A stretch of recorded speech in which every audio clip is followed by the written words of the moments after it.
En 1910, un anciano africano Bafia dijo algo que hoy sería considerado monstruoso. Un hombre sin cicatrices es solo un animal que habla. Y no es una metáfora. Vamos a ver por qué durante 10.000 años hemos abierto la carne no para herirla, sino para crear amuletos interiores. Te explicaré cómo se introduce pólvora negra bajo el pecho para detener las balas, cómo se marca la cara de un niño para engañar a la muerte y por qué el dolor sin anestesia es la única puerta real para que entren los espíritus. Hoy vamos a leer la magia escrita directamente sobre la carne. Bienvenidos.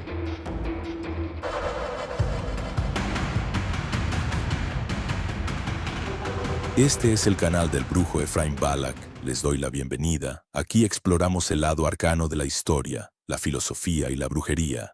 El índice, como siempre, está en la descripción de este video. En 1910, un anciano Bafia de Camerún pronunció una frase que aún hoy provoca un estremecimiento inmediato. Un hombre sin cicatrices es solo un animal que habla. Esa sentencia, anotada por etnógrafos de la época, no era una metáfora poética, sino un diagnóstico espiritual tan frío como un filo recién afilado. Para él, y para muchos pueblos de África Occidental, la piel lisa no significaba salud ni belleza, sino ausencia de historia, un cuerpo aún crudo, idéntico al de cualquier bestia que corre por la sabana. Ese contraste, tan brutal como revelador, nos abre la puerta a un mundo donde la cicatriz no es herida, sino ciudadanía, linaje y protección. Para la mayoría de personas, una piel lisa e intacta es sinónimo de salud, higiene y belleza. Sin embargo, bajo la óptica de la brujería tradicional africana y la antropología de clanes antiguos como los Bafia de Camerún, un cuerpo sin marcas se considera una materia prima cruda, incompleta y peligrosamente cercana a lo animal. Para entender esto, primero debemos definir qué es exactamente lo que se hace cuando se abre la piel. La escarificación es el proceso de realizar incisiones controladas en la dermis, la capa profunda de la piel, para generar deliberadamente una cicatrización hipertrófica, conocida en medicina como queloide. Quiero ser muy claro con este término. Un queloide es un tejido fibroso y duro que crece sobre la herida sanada, creando un relieve palpable, un bulto que sobresale de la piel. En esta práctica mágica no se busca la herida por el dolor en sí, sino que busca el relieve específico porque, en la brujería, la piel no funciona como una barrera impermeable, sino como un contenedor.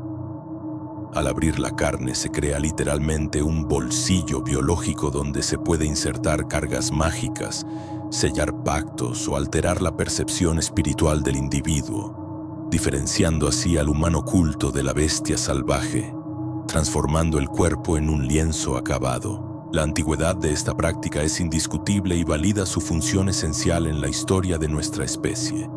No es una moda pasajera. Si observamos la meseta de Tassili Najer, en el desierto del Sahara, las pinturas rupestres del periodo conocido como de los cabezas redondas, fechadas entre el 8000 y el 5000 a.C., ya muestran figuras humanas con patrones corporales que los arqueólogos identifican inequívocamente como escarificaciones, lo que nos sitúa ante una tradición de 10.000 años. Más tangible y documentado aún es el caso de Amunet, una sacerdotisa de la diosa Hathor que vivió durante la Gontume dinastía del antiguo Egipto. Su momia, que ha sido estudiada exhaustivamente, conserva patrones de líneas y puntos tatuados y escarificados en la zona pélvica. Los estudios sugieren que estas marcas tenían una función terapéutica y protectora vinculada específicamente a la fertilidad y la salud del útero, demostrando que hace 4000 años la modificación corporal ya era un requisito sacerdotal y medicinal de alto nivel.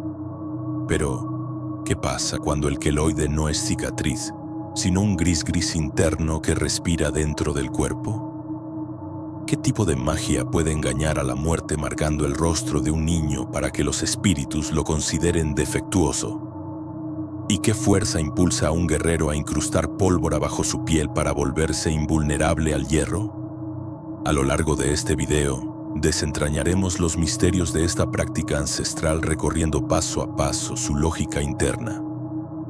Comenzaremos explorando el concepto del lienzo inacabado, para entender cómo el corte en la piel actúa como el diferenciador clave entre la bestia y el humano civilizado. Seguiremos el rastro de los ecos de los dioses, viajando desde las evidencias de las momias egipcias hasta la leyenda fundacional del rey Sango de los Yoruba, cuyas cicatrices definieron para siempre el concepto de autoridad y realeza en la región. Nos adentraremos en la psicología y química del ritual con el tema de el dolor como trance, descubriendo cómo el sufrimiento físico controlado y sin anestesia provoca una liberación hormonal que sirve como puerta de acceso para contactar con los espíritus. Entraremos después en la materia puramente técnica con la bolsa en la piel, donde explicaré la técnica del gris-gris, que consiste en introducir polvos y medicinas dentro del corte para que la cicatriz se convierta en un amuleto interno permanente. Abordaremos estrategias de supervivencia espiritual como la forma de engañar a la muerte en los casos de los niños Abiku y Donkor, utilizando marcas de fealdad ritual para despistar a los espíritus que causan la mortalidad infantil.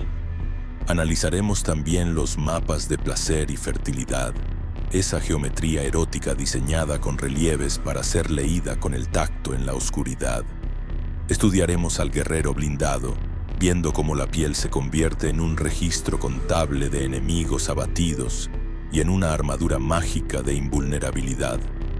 Y como toda luz tiene su sombra, no ocultaremos los peligros reales en ataduras de sangre y pactos oscuros, exponiendo los riesgos de infección y servidumbre espiritual.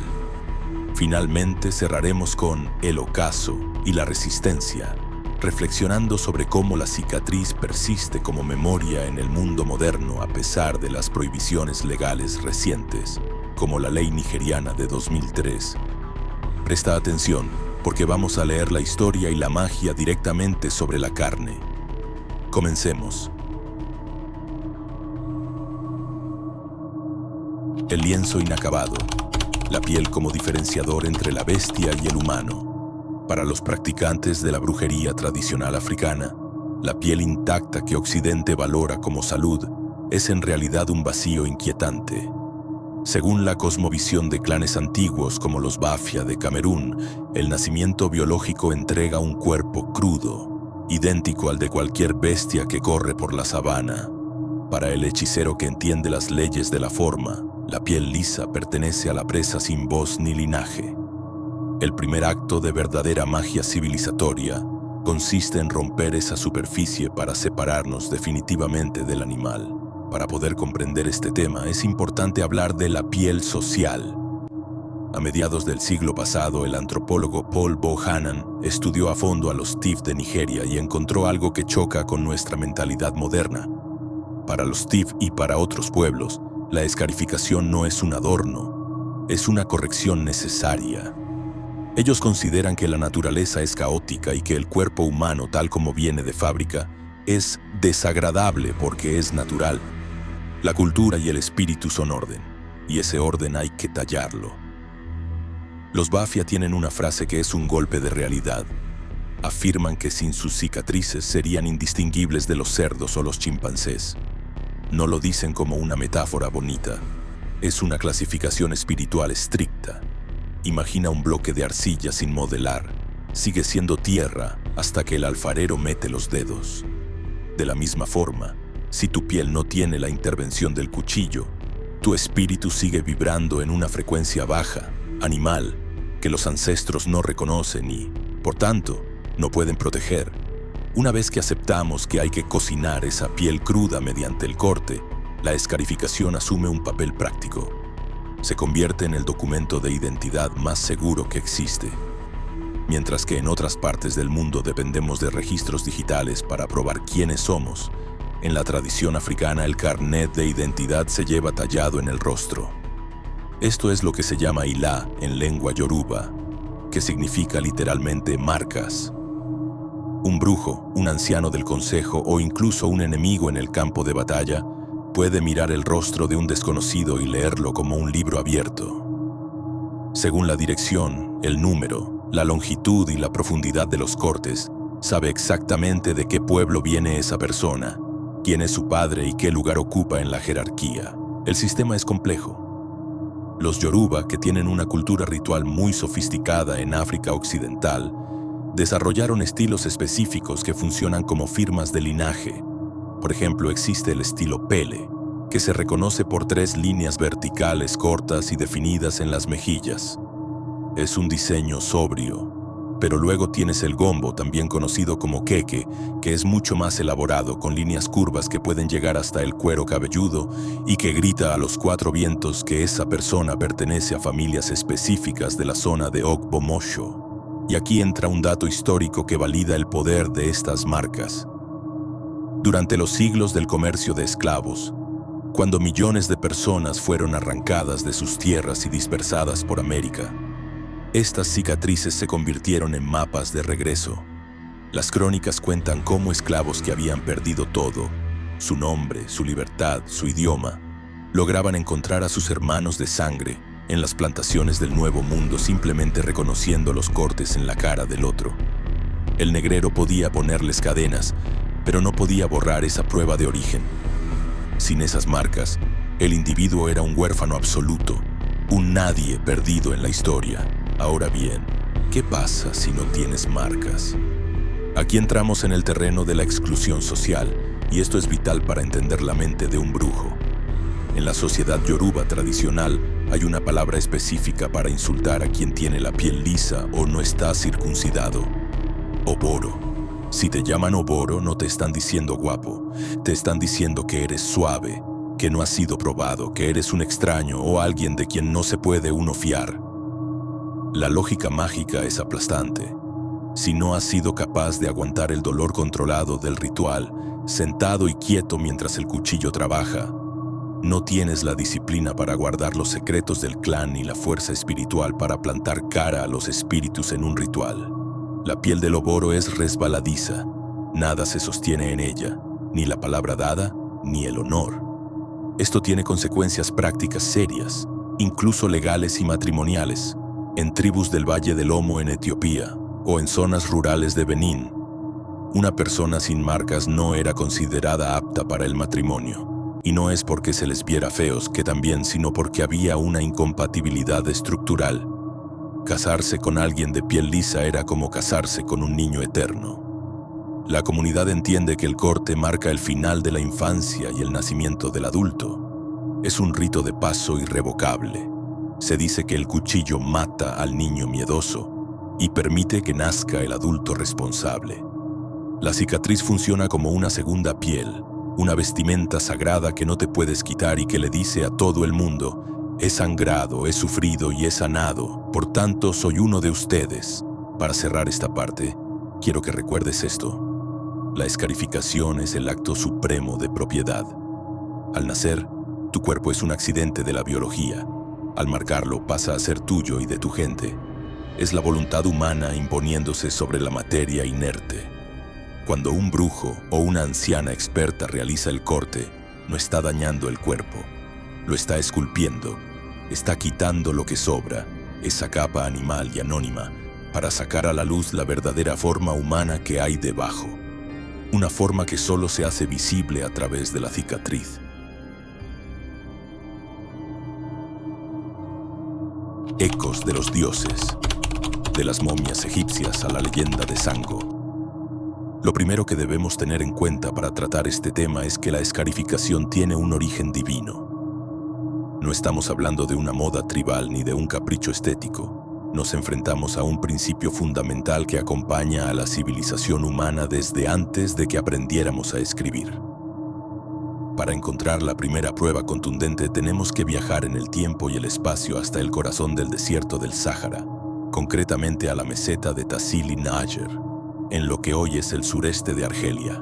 Allí, en las paredes de roca que han resistido el sol y el viento durante milenios, encontramos pinturas rupestres que pertenecen al periodo que los arqueólogos llaman de los cabezas redondas. Estamos hablando de imágenes que datan de entre el año 8000 y el 5000 a.C. En estas representaciones, las figuras humanas ya muestran patrones corporales muy definidos sobre hombros, pechos y vientres, que los expertos interpretan sin mucha duda como escarificaciones rituales. Este dato es demoledor porque significa que la idea de marcar la piel para diferenciar, proteger o invocar poder es más antigua que la agricultura intensiva o la construcción de las primeras ciudades amuralladas. Es como si antes de levantar templos de piedra, el ser humano hubiera decidido que el primer templo a consagrar era su propio cuerpo. Avanzando unos miles de años en la historia, nos topamos con una evidencia física irrefutable que valida esta tradición. Una prueba que pueden consultar hoy mismo en los registros académicos y museos. Me refiero al caso de la sacerdotisa Amunet, una mujer de alto rango que sirvió en el culto a la diosa Hathor durante la Amunetmund dinastía del Antiguo Egipto, aproximadamente en el año 2000 a.C. Cuando los arqueólogos examinaron su momia, se llevaron una sorpresa. Su piel, increíblemente bien preservada por los procesos de embalsamamiento, presentaba patrones de líneas horizontales y puntos tatuados o escarificados en la zona pélvica y abdominal. Es crucial entender que estas marcas no eran adornos. Según los estudios egiptológicos, tenían una función terapéutica y protectora vinculada directamente a Hathor, la diosa vaca asociada a la fertilidad, la música y la maternidad. El propósito de esos cortes era sellar mágicamente la matriz, asegurando que la descendencia fuera sana y creando una barrera permanente contra cualquier espíritu maligno que intentara atacar ese centro vital de la mujer. Un corte ritual ejecutado por un sacerdote funciona como un voto inquebrantable grabado en la carne. La cicatriz resultante se convierte en un talismán que opera a perpetuidad, protegiendo a la portadora incluso en el viaje al más allá. Este conocimiento ancestral que utiliza el cuerpo como un contenedor de fuerza y linaje no se quedó estancado en Egipto, se trasladó y evolucionó hacia el oeste, influyendo profundamente en las culturas de lo que hoy es Nigeria y Benín. Para entender cómo la cicatriz pasa de ser una protección médica a un sinónimo de autoridad política y divina, debemos analizar una de las historias fundacionales más importantes de la tradición yoruba, la leyenda del rey Sango. Sango no es un personaje cualquiera en la mitología. Fue un gobernante histórico del poderoso imperio de Oyo, que posteriormente fue deificado, convirtiéndose en el Orisha, o deidad, que gobierna el rayo, el fuego y la virilidad masculina. La anécdota que lo vincula a las escarificaciones es fundamental para comprender la lógica del poder en la brujería africana. Según cuenta la tradición oral de los ancianos, en un momento de su reinado, Sango ordenó un castigo extremadamente severo para uno de sus esclavos, tal vez como una prueba de resistencia o en un arrebato de crueldad regia. El mandato fue brutal. Debían realizarle al esclavo exactamente 122 cortes en el cuerpo. Lo sorprendente ocurrió después de la tortura. El esclavo no solo sobrevivió, sino que, cuando las heridas sanaron, las cicatrices formaron un patrón geométrico tan complejo y armonioso que transformaron su apariencia. Aquellas marcas nacidas del sufrimiento lo dotaron de una belleza tan imponente que la gente comenzó a admirarlo. Sango, al ver que el dolor había otorgado tal majestuosidad a un simple sirviente, sintió que él, como rey supremo, debía poseer ese mismo poder multiplicado, así que decidió someterse al mismo ritual. Aquí es donde la historia nos da una lección de humildad y jerarquía que desmonta muchos mitos sobre la invulnerabilidad de los líderes. A pesar de ser un rey guerrero y temido, Sango no era de piedra. Era humano y su sistema nervioso respondía al dolor como el de cualquiera. Cuando comenzaron a cortarlo, el sufrimiento fue tan intenso que el gran rey del trueno solo pudo soportar 2 cortes antes de ordenar que pararan. Sin embargo, en la magia, la intención y el rango lo cambian todo. Esos 2 únicos cortes que para el esclavo hubieran sido apenas el inicio del dibujo, para el rey Sango se convirtieron en la prueba suficiente de su sacrificio. Desde ese momento, esas 2 marcas específicas pasaron a simbolizar el derecho divino y la autoridad real máxima. La lección mágica que extraemos aquí es clara. El poder no se hereda simplemente por sangre o apellido. debe ser grabado en el cuerpo mediante el dolor. La cicatriz en la cara del rey se transformó en la carta fundacional de su derecho a gobernar, un recordatorio perpetuo para su pueblo de que su líder también había pagado un precio en sangre, aunque fuera pequeño, para conectar con los dioses. Vamos a hacer un breve paréntesis para comentarte. La mayoría de las personas que me contactan, que no son pocas, me han pedido que explique más sobre demonología, entes y deidades que pueden ayudar en las intenciones del amor. Es por esa razón que me he tomado la molestia de crear la guía más completa que podrás encontrar sobre entes y demonios del amor. Incluye el sigilo correspondiente por cada uno y la forma de invocación para que pueda ayudarte. Es una guía muy completa. Este material lo dejo en un enlace en la descripción. Por otro lado, si te interesa profundizar más en la magia negra, tenemos un grupo privado donde está, por así decirlo, mi aquelarre de aprendices. Ahí conversamos y debatimos temas más profundos de la brujería. Las plazas son limitadas. El enlace también está en la descripción. Finalmente, si te interesa contactarme para algún trabajo de cualquier tipo, mi único correo es efraimbalak@gmail.com y mi única web es efraimbalak.org. No intenten comunicarse por otro medio. Gustoso les atenderé. Tengan en cuenta, por favor, que muchas personas intentan contactarse conmigo y a veces me resulta demoroso responder a todos, pero siempre lo hago. Para acabar, incluyo en la caja de descripción un regalo si están interesados en la magia negra y los hechizos de amor. Continuemos. El dolor como trans, la puerta a los espíritus. Olvida la noción moderna de que el dolor es siempre un error del sistema biológico. En la alta magia ritual, el sufrimiento físico no es un fallo a corregir, sino el combustible que impulsa la maquinaria. Las ceremonias de escarificación rechazan el uso de anestesia por una necesidad puramente operativa, no por falta de recursos. El dolor agudo, cuando es rítmico y controlado, funciona como una llave maestra capaz de forzar la cerradura de la conciencia ordinaria. Cuando el cuerpo enfrenta el estrés de la cuchilla, la biología se rompe para permitir el paso del espíritu. El sistema nervioso del iniciado inunda la sangre con una mezcla química de supervivencia extremada. Se liberan endorfinas, opiáceos naturales, que generan una sensación de lejanía, junto a catecolaminas que afilan los sentidos hasta un límite peligroso. Este cóctel empuja al sujeto a un estado alterado de conciencia donde el miedo se disuelve ante la propia resistencia. Para que esto no suene a fantasía, vamos a ver qué ocurre realmente dentro de la máquina biológica durante el rito. Cuando el maestro escarificador de una comunidad Besoribe en Benín comienza su trabajo, el cerebro del iniciado entra en una emergencia total. El sistema nervioso, al recibir la señal de agresión del metal, inunda la sangre con una química muy potente para intentar sobrevivir. Se liberan principalmente dos sustancias, las endorfinas y las catecolaminas. Las endorfinas, para explicarlo fácil, son una morfina que tú fabricas. Generan una sensación de lejanía y flotabilidad, como si estuvieras observando la escena desde una nube.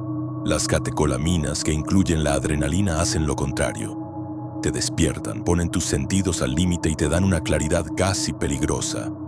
La mezcla de estas dos fuerzas empuja al iniciado a lo que los antropólogos llaman un estado alterado de conciencia. No es que el chico esté imaginando cosas, es que está literalmente embriagado por su propia resistencia, entrando en un trance donde el miedo se disuelve. Aquí es donde entra la regla más importante de todo el proceso, el dogma que separa al niño del adulto. La ley del silencio. En los rituales de los pueblos Dinka en Sudán del Sur o entre los propios Besoribe, no basta con aguantar el corte. La exigencia es no emitir ningún sonido. Está prohibido gritar, llorar o hacer gestos, y esto tiene una lógica mágica. Según los principios de estas tradiciones, el grito es una fuga. Para los practicantes, la fuerza vital, llamada Ashe por los Yoruba o Nyama en las tradiciones Mande, tiende a escaparse por la boca junto con el aliento cuando uno se queja.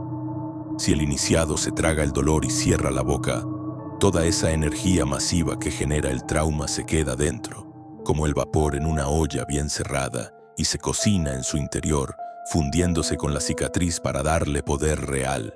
La presión social para mantener este silencio es inmensa porque se juega el honor del linaje.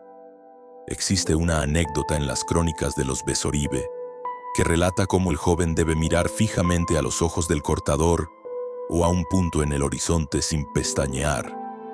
Se cree que, si el chico muestra cobardía o aparta la cara, la desgracia no es solo moral.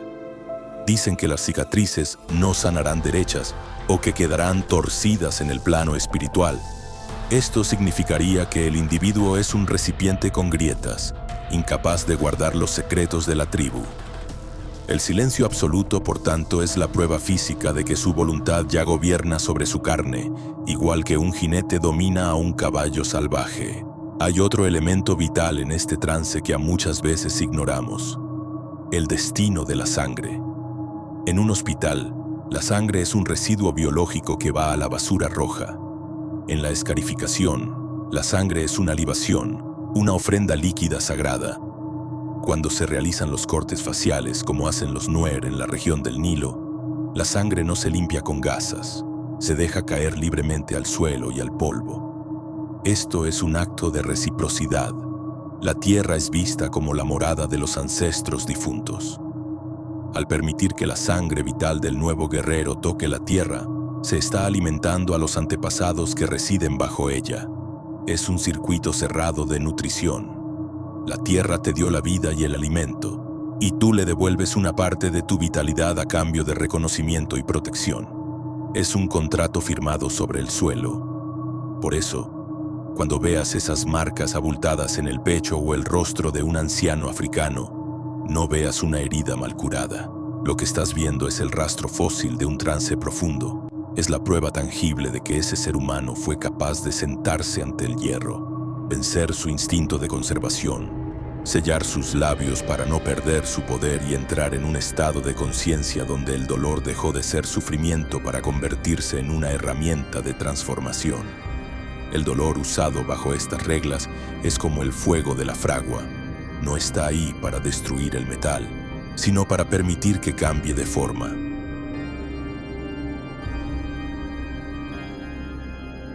La bolsa en la piel, técnica del gris-gris y la carga mágica. Abandonemos las teorías académicas para entrar directamente en la sala de operaciones de la hechicería operativa. Aquí, la escarificación deja de ser un rito social para convertirse en una ingeniería de lo oculto.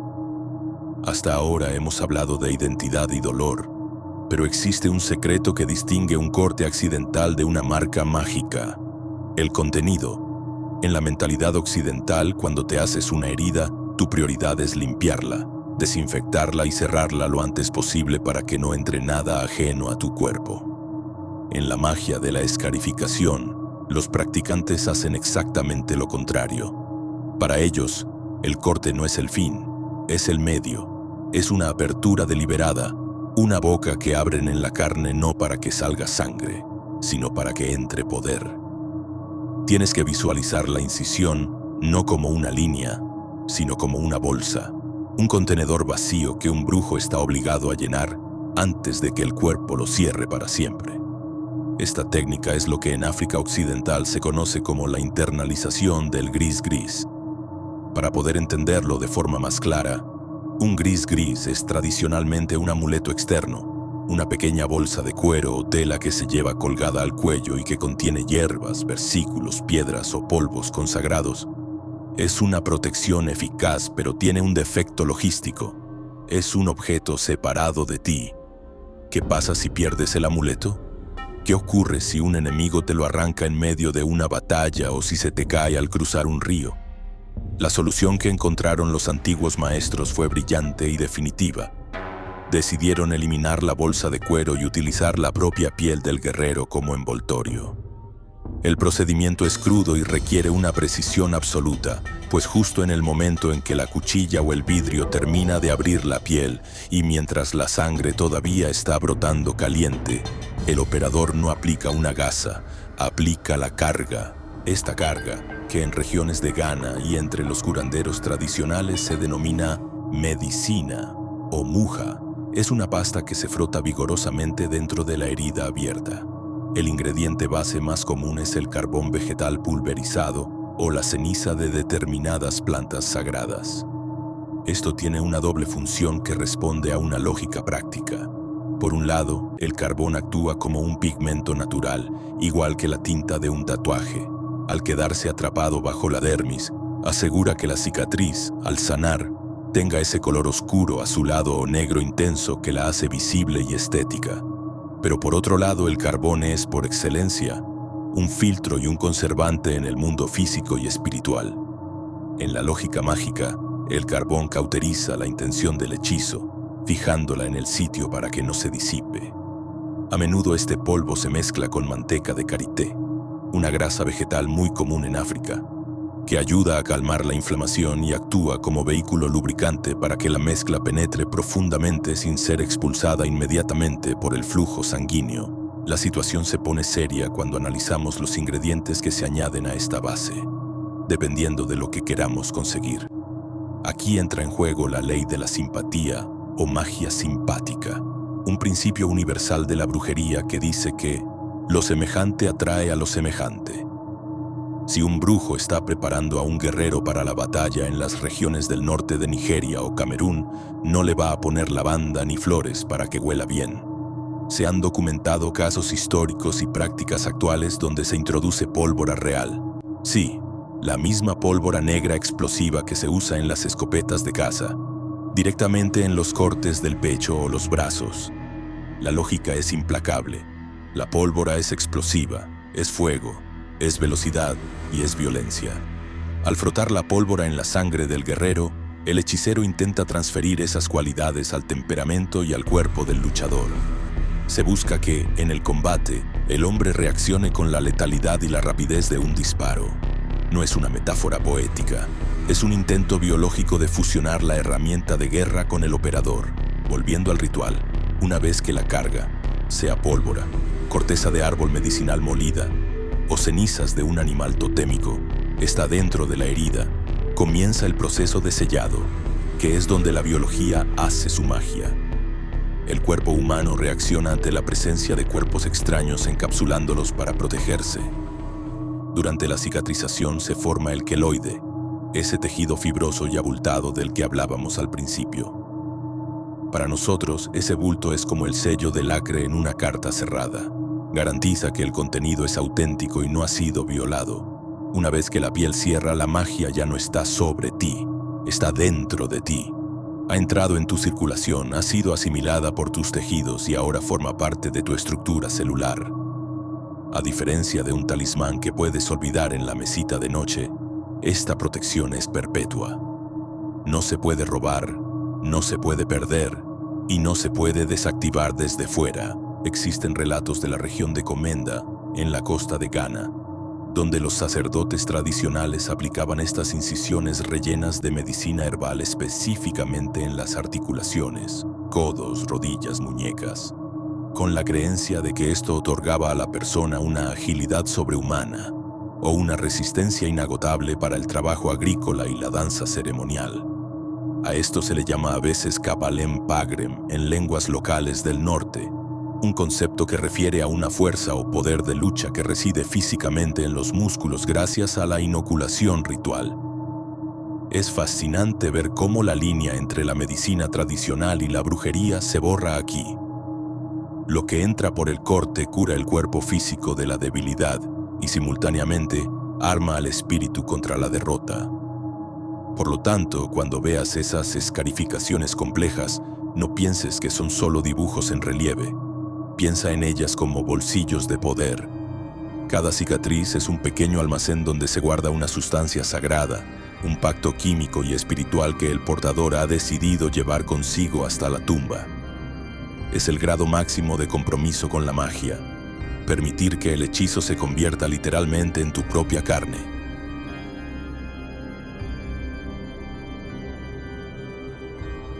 Engañar a la muerte. Los niños Abiku y Donkor. Quiero que visualicen conmigo la escena más desgarradora que una familia puede enfrentar. Una madre entierra a su recién nacido, guarda el luto, y tras un tiempo de esperanza, da a luz de nuevo solo para perder al segundo bebé en los primeros meses.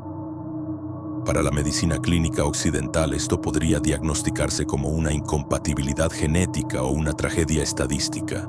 Sin embargo, para un brujo en tierra yoruba o del pueblo Akan en Ghana, esta recurrencia no es una coincidencia médica, sino un ataque espiritual deliberado. La tradición sostiene la convicción absoluta de que no son varios hijos distintos los que mueren, sino el mismo espíritu travieso que nace y fallece en un bucle infinito para atormentar a la madre.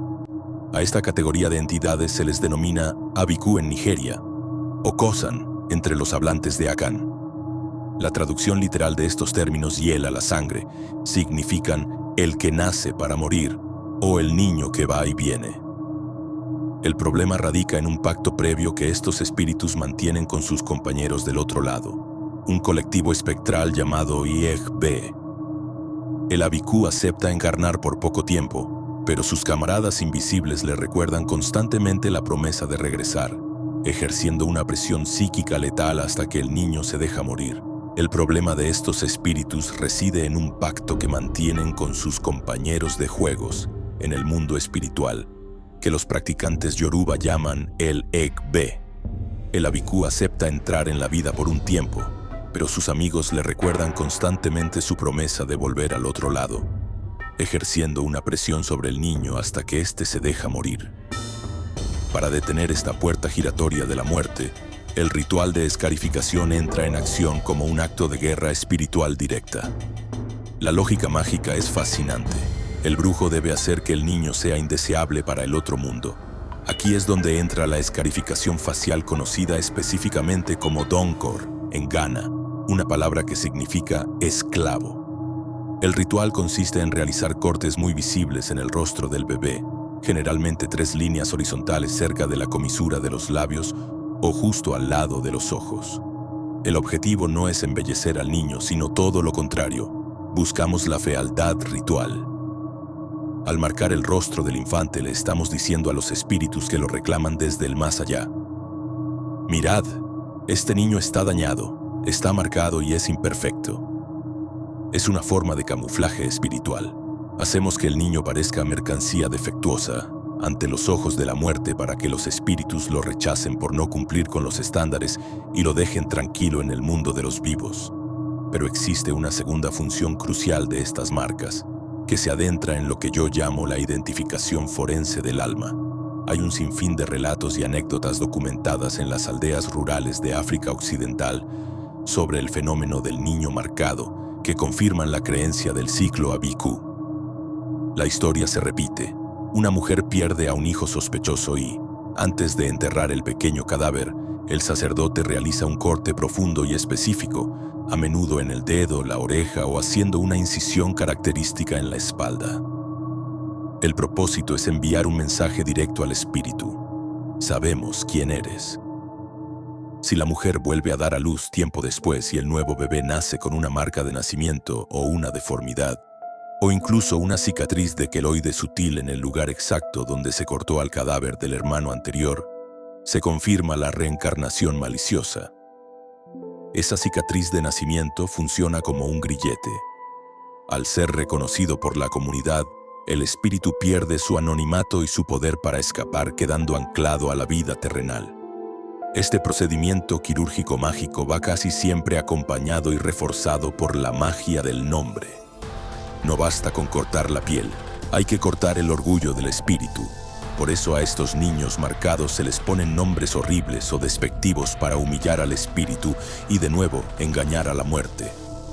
En la tradición yoruba es común encontrar a personas con cicatrices faciales que llevan nombres como Malomo, no te vayas otra vez, Cucurucú, que refiere al basurero o muladar, o Aja, perro. La lógica operativa es que la muerte es una entidad orgullosa y no querrá llevarse a algo que se llama basura o esclavo. La cicatriz en la cara y el nombre humillante actúan en conjunto como un escudo de repulsión. Crean una identidad que es intocable porque mágicamente carece de valor para el mundo de los espíritus. Un detalle técnico y práctico que cualquier brujo serio conoce es el uso de irritantes físicos en el corte. En ciertos rituales específicos para retener a una bhikkhú que está enfermando, no solo se abre la piel, se introduce en la herida una mezcla de hierbas picantes, pimienta o especias fuertes. La intención es causar un dolor agudo y repentino que despierte al espíritu y lo ancle al cuerpo físico mediante el shock.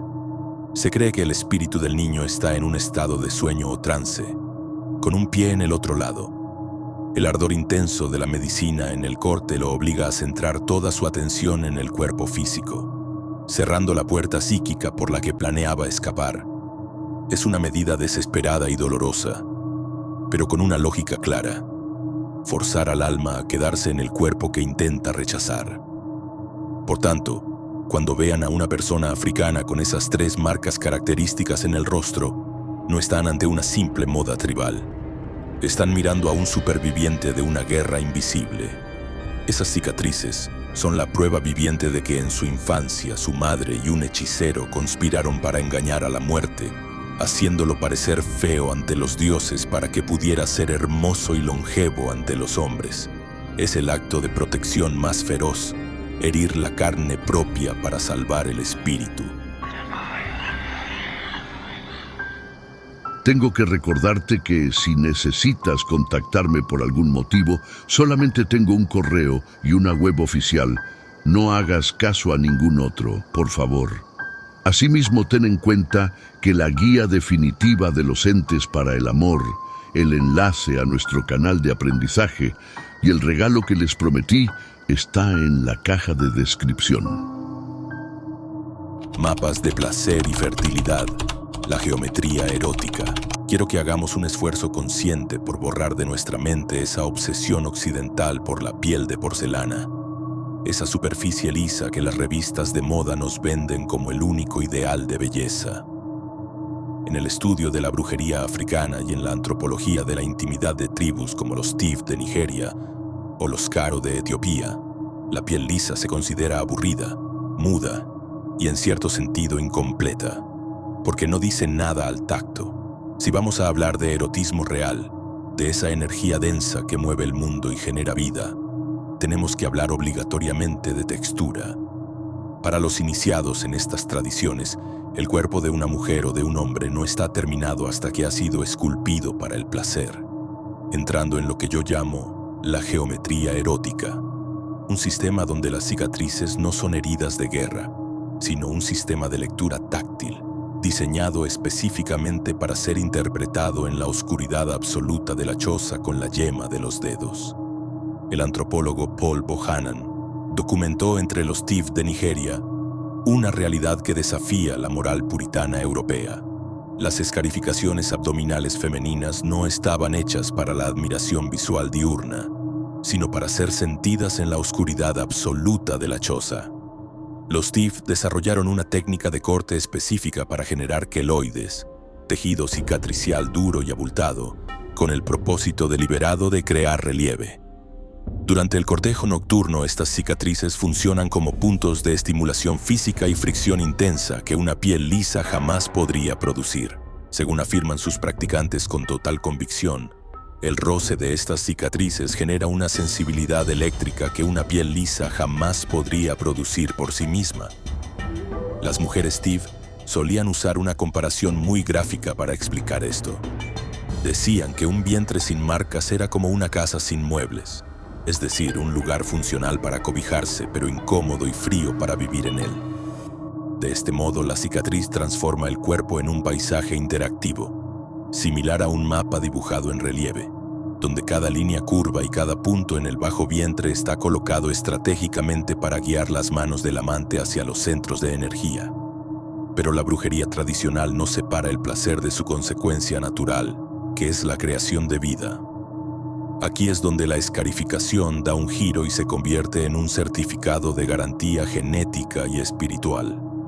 Si miramos hacia el Valle del Omo en Etiopía con la tribu Karo, vemos que una mujer joven se somete a cortes profundos en el pecho y el torso poco antes del matrimonio. Y esto no es una cuestión de estética, es una prueba de resistencia extrema con una utilidad práctica vital.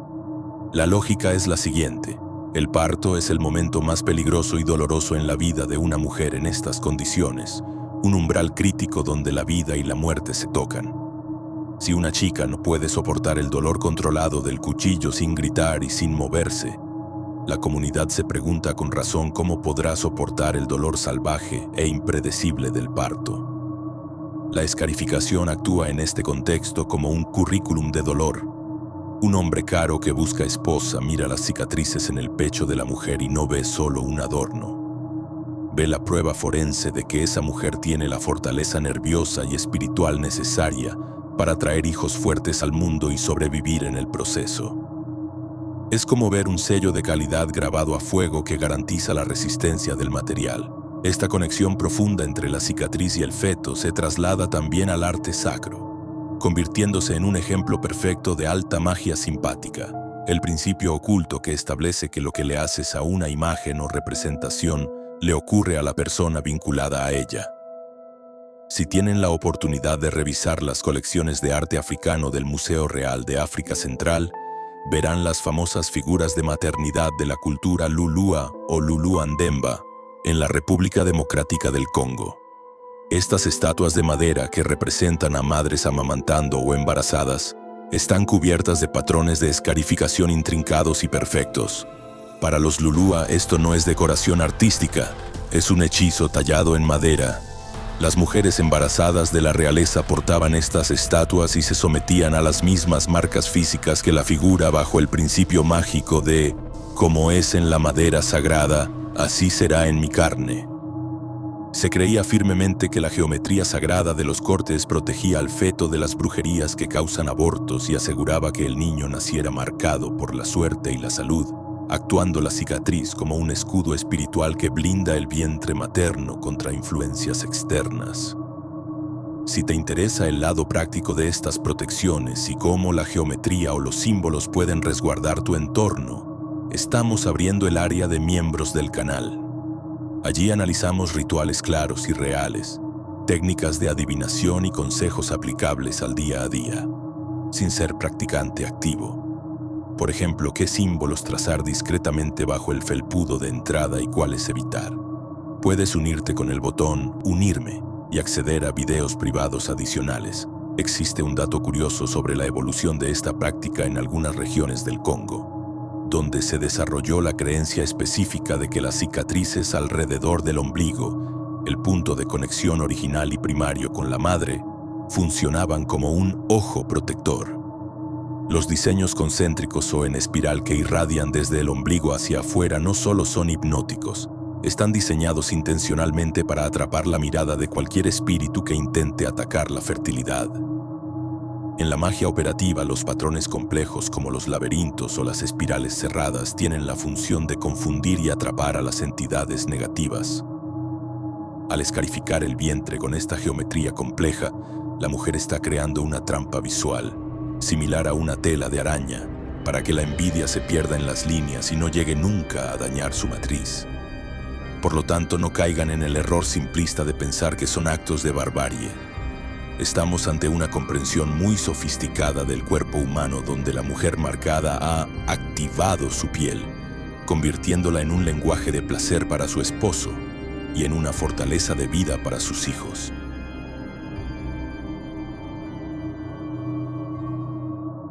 El guerrero blindado, invulnerabilidad y trofeos.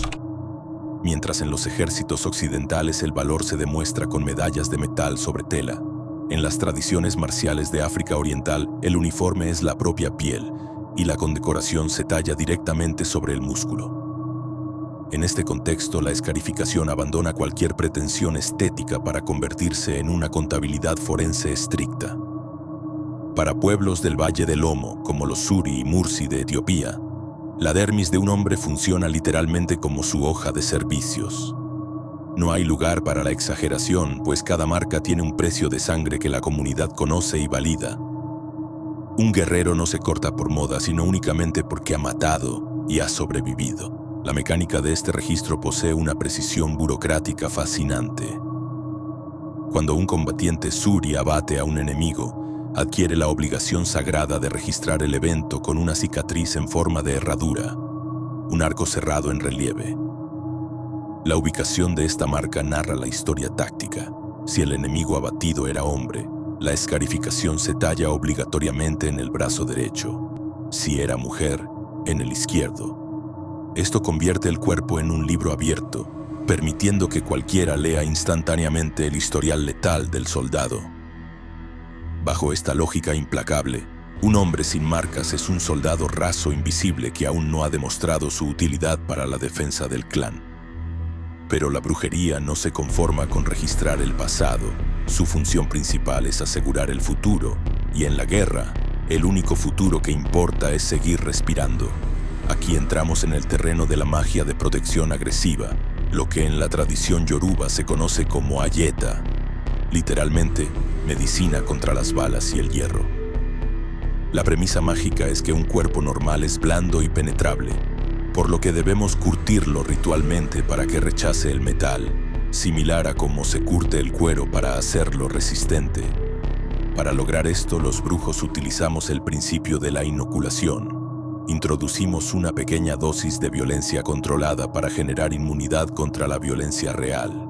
En los conflictos históricos del norte de Camerún y Nigeria, se ha documentado extensamente el uso de la pólvora como ingrediente medicinal activo dentro de estos cortes. El procedimiento es de una lógica aplastante bajo las leyes de la magia simpática. Ese principio oculto dice que lo semejante cura o repele a lo semejante. Para que las balas no te maten, debes tener la esencia de la bala viviendo dentro de ti. El brujo realiza cortes profundos en el pecho, la espalda y los hombros del guerrero, y frota pólvora negra real mezclada con hierbas de corteza dura y a veces partículas de hierro limado directamente en la herida abierta.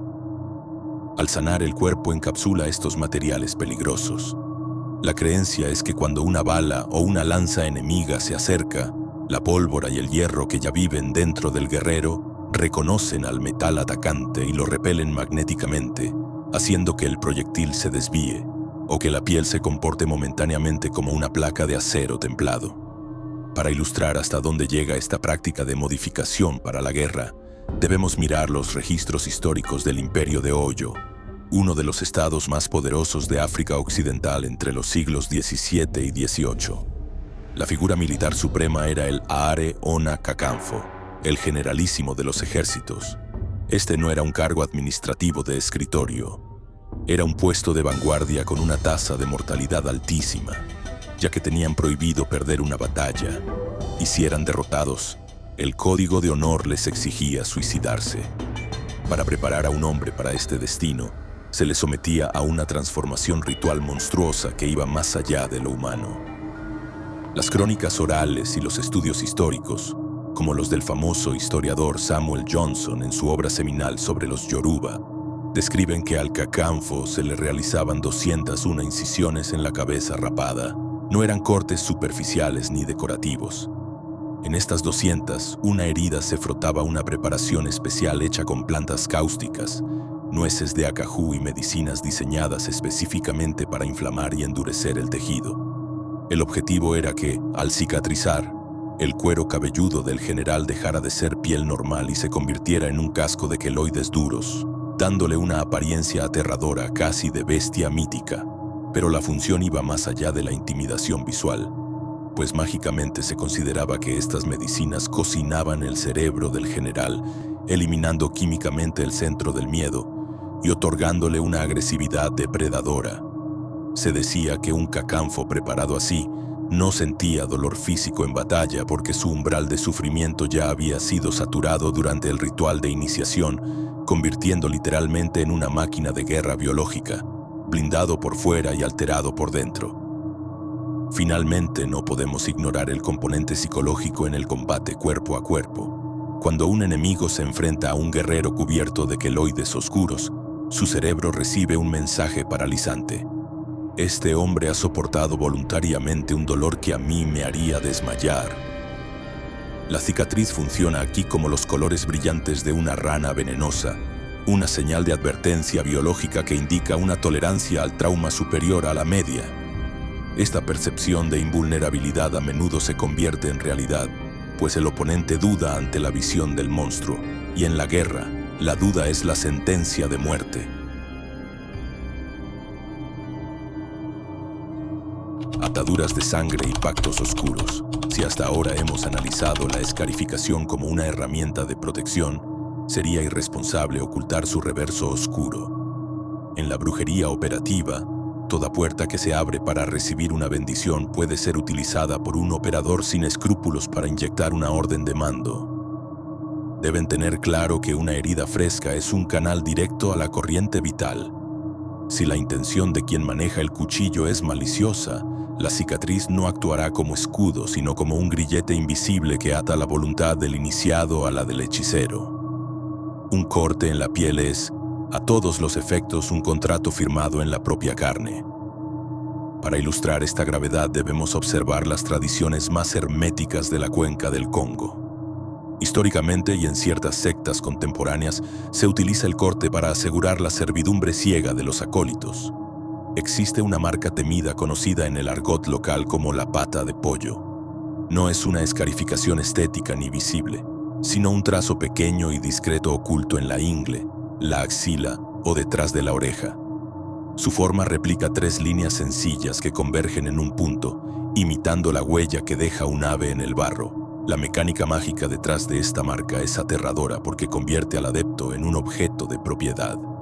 En la tradición de los Enkisi, que podemos entender simplemente como recipientes u objetos cargados con un espíritu o una fuerza específica para que realicen una tarea, el brujo utiliza el cuerpo del adepto como si fuera su propio recipiente viviente. Al realizar el corte de la pata de pollo, introduce una carga mágica que vincula a la persona con una entidad o un espíritu que está bajo el control del líder de la secta. La creencia, que funciona con una eficacia psicológica devastadora, es que si el adepto traiciona al grupo, revela secretos o intenta huir, la cicatriz despierta. Los testimonios relatan sensaciones de ardor intenso en la marca, enfermedades repentinas que la medicina no logra explicar o una mala suerte sistemática que destruye la vida del traidor. La escarificación actúa aquí como una correa invisible. El adepto obedece no solo por fe, sino por un terror biológico real, sabiendo que lleva la sentencia de su maestro grabada en su piel. Pero no hace falta entrar en una secta oscura para correr riesgos graves. El peligro más común es lo que llamamos la infección espiritual por contacto, y este es un punto donde la magia y la ciencia se encuentran de forma trágica. En la brujería, la sangre es el fluido magnético por excelencia, el líquido que lo graba todo, y si un escarificador utiliza la misma cuchilla o herramienta para cortar a varias personas sin una limpieza ritual y física, no solo está transmitiendo patógenos, está transmitiendo cargas espirituales pesadas. Imaginemos por un momento que la persona anterior a ti en la fila estaba cargada de una maldición familiar, una deuda pendiente o una enfermedad del alma. Si esa sangre queda en el filo y entra en tu herida abierta, se produce una contaminación cruzada metafísica. Es como si bebieras de un vaso de agua sucia donde otro ha escupido su destino, mezclando tu linaje con la tragedia de un desconocido. Esto nos lleva directamente a una realidad médica que los brujos entendemos desde nuestra propia lógica. La crisis del VIH y la hepatitis B y C en el continente. La medicina occidental nos dice que compartir cuchillas transmite virus mortales, y es absolutamente cierto, pero desde la visión mágica, el virus es la manifestación física de una entidad depredadora que se transmite por la mezcla de sangres prohibida. El virus es la expresión biológica y visible de una maldición o de una energía de muerte. Durante décadas, muchos rituales tradicionales cayeron en el descrédito, y con toda la razón, porque los practicantes descuidaron la esterilización del instrumental, convirtiendo ceremonias de vida en sentencias de muerte. Por eso, los brujos serios y responsables hoy en día exigen que cada iniciado traiga su propia cuchilla nueva. Esto no es solo por higiene sanitaria, es por higiene espiritual estricta. Un cuchillo virgen no tiene memoria, no tiene deudas pendientes y no puede contagiarte el destino trágico de otra persona.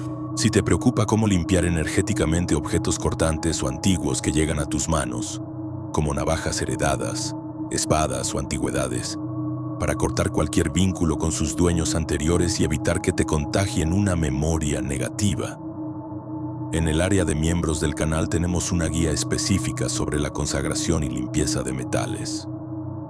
Puedes unirte con el botón Unirme y aprender a manejar estas herramientas con seguridad para tu entorno. Existe un tercer riesgo, quizás el más sutil y peligroso de todos, que es la posesión por puerta abierta.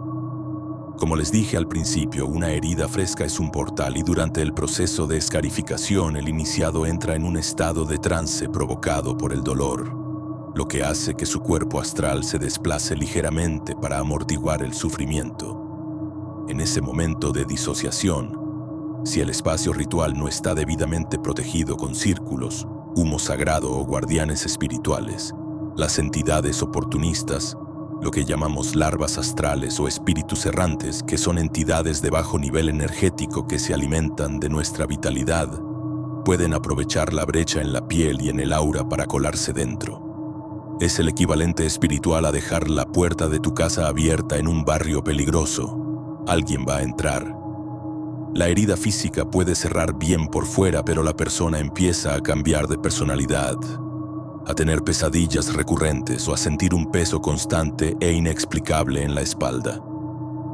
La cicatriz se ha cerrado con un inquilino indeseado dentro. Por eso, la ética del brujo es la base de todo. Un verdadero maestro nunca marca a alguien sin antes realizar adivinaciones para saber si los ancestros aceptan el rito, y nunca deja una herida abierta en el plano espiritual sin sellarla con protecciones y conjuros de cierre. Las cicatrices son herramientas poderosas, pero como cualquier arma de doble filo, si no se manejan con la precisión de un cirujano y la pureza de un sacerdote, pueden cortar la mano que las porta o esclavizar el alma que las recibe. El ocaso y la resistencia, la cicatriz como memoria. Estamos presenciando el capítulo final y melancólico de una era que definió la identidad africana. Hace un siglo caminar por Ibadan o Abomey con el rostro marcado era un pasaporte de honor, señal inequívoca de linaje real o casta guerrera. Hoy, la realidad es dolorosamente distinta. Asistimos al ocaso de la escarificación ante la ofensiva combinada de la modernidad, la medicina occidental y las religiones monoteístas. Lo que antes constituía una memoria de la piel y un signo de alta identidad, en muchas ciudades modernas se ha convertido en un estigma social que los jóvenes deben ocultar para sobrevivir. El primer golpe mortal provino de la fe importada durante la colonia. Misioneros y reformistas predicaron que el cuerpo es un templo cerrado y que alterarlo profana la obra divina. Las marcas que conectaban al niño con sus ancestros y lo protegían de espíritus errantes fueron reetiquetadas como marcas del diablo. Los padres dejaron de marcar a sus hijos, no por falta de fe en la protección operativa, sino para evitar su discriminación en las escuelas coloniales y congregaciones, eligiendo la supervivencia económica sobre la herencia espiritual. El golpe definitivo llegó con la ley estatal y el argumento sanitario. Al independizarse, los países africanos vieron las marcas tribales como obstáculos primitivos para la unidad nacional. En Nigeria, esto culminó con la Ley de Derechos del Niño de 2003, que criminaliza un acto considerado durante milenios como la mayor muestra de amor paternal. Aunque el riesgo de tétanos y transmisión de VIH por herramientas compartidas es real e innegable, desde la visión mágica, prohibir el corte dejó a toda una generación espiritualmente desnuda, desprovista de las armaduras dérmicas de sus abuelos. Este abandono ha generado un estigma moderno muy duro. Una persona con cicatrices faciales visibles hoy en día en ciudades cosmopolitas como Lagos, Accra o Dakar, es a menudo vista por otros africanos urbanos como rural o atrasada. Muchos jóvenes que portan las marcas ancestrales han reportado que deben recurrir a maquillajes densos o incluso a costosos tratamientos de láser para intentar borrar o difuminar los queloides y así tener oportunidad de conseguir un empleo en una oficina o un banco. El cuerpo, que era un mapa de identidad y orgullo, se convierte en un error de imprenta que hay que corregir para encajar en el mundo moderno. Sin embargo, la magia tiene una cualidad de adaptación formidable, muy parecida a la del agua. Si le cierras el paso con una presa, siempre encuentra otra grieta por donde fluir. Aquí es donde entramos en la fase de la resistencia. La escarificación no ha muerto, Simplemente se ha transformado y su poder reside en el patrón, no solo en la carne. En Benín, por ejemplo, donde las marcas faciales eran esenciales para la ciudadanía tribal, la prohibición llevó a una solución creativa. Los artesanos y sacerdotes comenzaron a trasladar los patrones sagrados de la piel al tejido. Hoy en día vemos el renacimiento de estos diseños geométricos conocidos como patrones Igu, estampados en la ropa ceremonial que visten los jefes y las personas de respeto. La lógica operativa es que la geometría sagrada, el diseño matemático de la cicatriz, mantiene su poder de repeler el mal por su propia forma, independientemente de si está tallada en la dermis o tejida en el algodón. Es un camuflaje espiritual perfecto. El símbolo sigue ahí, protegiendo al portador, pero ahora se adapta a la ley humana sin violar la ley divina. Esta resistencia halla un aliado inesperado en la cultura pop y la diáspora. Películas como Black Panther con las cicatrices de combate del personaje Killmonger inspiradas en los guerreros Shuri y Mursi despertaron un interés global. Muchos afrodescendientes, buscando reconectar con raíces robadas por la esclavitud, acuden hoy a artistas corporales para realizarse escarificaciones voluntarias como acto de memoria histórica. Incluso en África, figuras como la modelo Adetutu o Holta desafían los estándares occidentales luciendo sus marcas faciales en campañas internacionales. Incluso en la propia África, la cicatriz está siendo reivindicada por figuras públicas valientes, como la modelo nigeriana Adetutu Ojoita, quien se hizo famosa por lucir sus marcas tribales faciales con orgullo en campañas de moda internacionales, desafiando los estándares de belleza lisa impuestos desde Occidente. Ella y otros como ella son los nuevos guardianes de la memoria, y nos recuerdan con su presencia que estas líneas en la cara no son errores de fábrica, son la firma de unos supervivientes.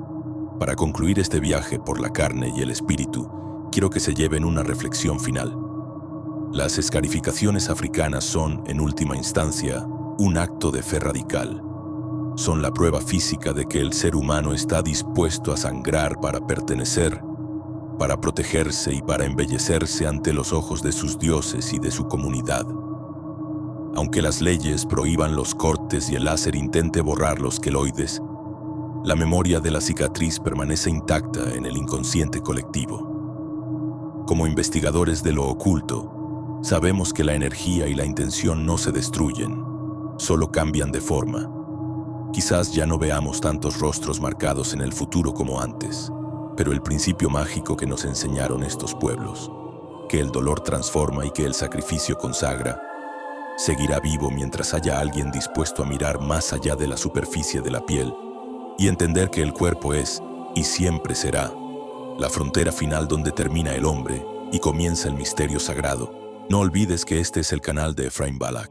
Si necesitas contactarte por algún motivo, puedes hacerlo a través del correo efrainbalak@gmail.com o a través de los medios indicados en la caja de descripción o en la web oficial efrainbalak.org. Por favor, no vayas a contactar a través de ningún otro medio. Hay muchos suplantadores.